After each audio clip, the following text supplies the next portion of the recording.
Hello mga ka-backyard, ka-lovebirds, ka-parakits, kumusta po kayo? For today's video mga ka-backyard, papakita ko sa inyo kung paano magkabit ng nest box sa loob ng cage mga ka-backyard. So wag na nating patagalin mga ka-backyard, start na tayo.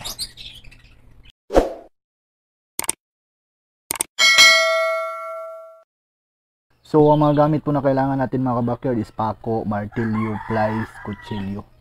At saka ang size naman ng malaking nest box na to mga ka-backyard is 8x10. So good po siya for English budgie mga ka-backyard dahil malaki po yung mga English budgie. At saka ang isa naman ito mga ka-backyard is 6x6x9 inches front door. So maganda po siya for parakits mga ka-backyard kasi nasa harapan po yung door niya.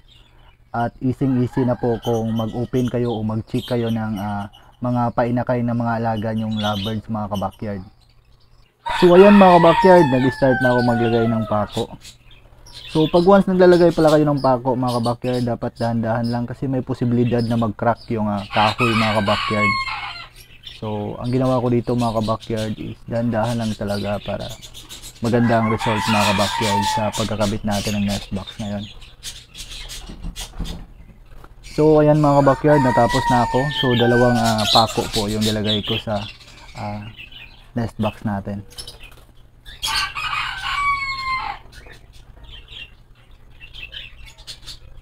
So ipapasok ko na siya sa loob mga ka-backyard dahil front door po yung nest box natin, kaya sa loob ko siya ilalagay.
Sa wakas mga ka-backyard, natapos na din yung nest box na sinit up natin sa cage mga ka-backyard.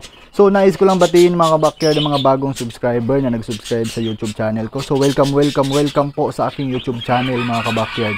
So wala muna akong ilalagay na ibon dito mga ka-backyard dahil nag-iisip ako kung anong pair na ilagay ko.